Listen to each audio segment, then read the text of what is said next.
Very much so, and it's been a very solemn service here led by Archbishop Breslin, really just paying homage to Pope Francis, really quite a number of tributes.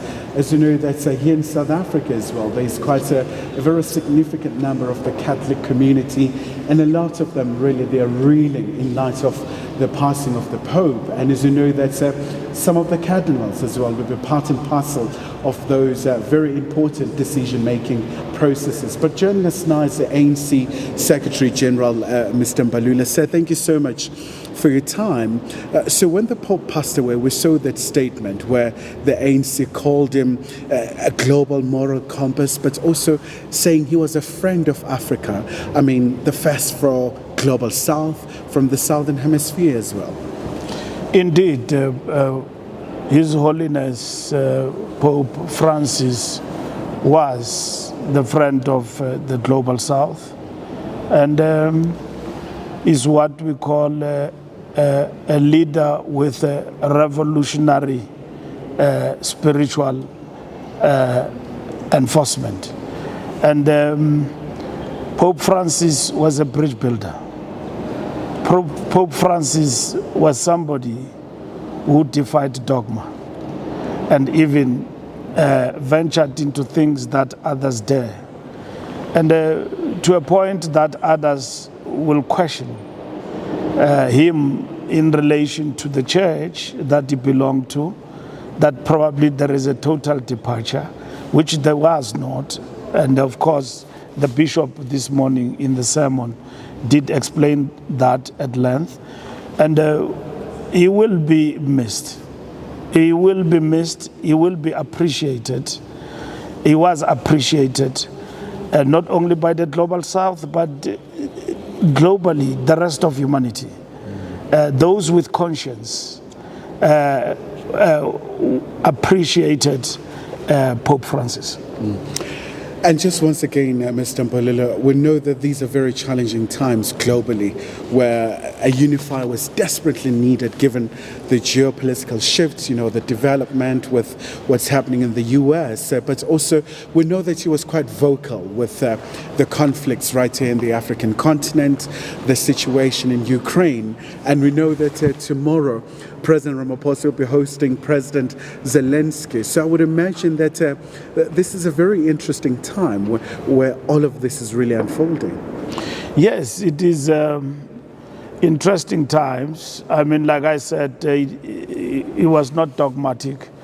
I mean, the world, in terms of where it is today, we can see that the answer to world's problems is multipolarism, where nations work together. And then the answer to the world's problem in terms of global institutions of governance, like the United Nations, that require reforms, is a rules-based arrangement, where in which sovereignty of states are actually respected. And Pope Francis did not walk the talk in terms of advocating for peace in the world, and also the conflict, Palestinians and the Israelis, calling for the end to the genocide and ceasefire. So this is what the world will end for long after he has departed. Maybe just before I let you go, sir, in the interest of South Africans, they're still waiting with bated breath.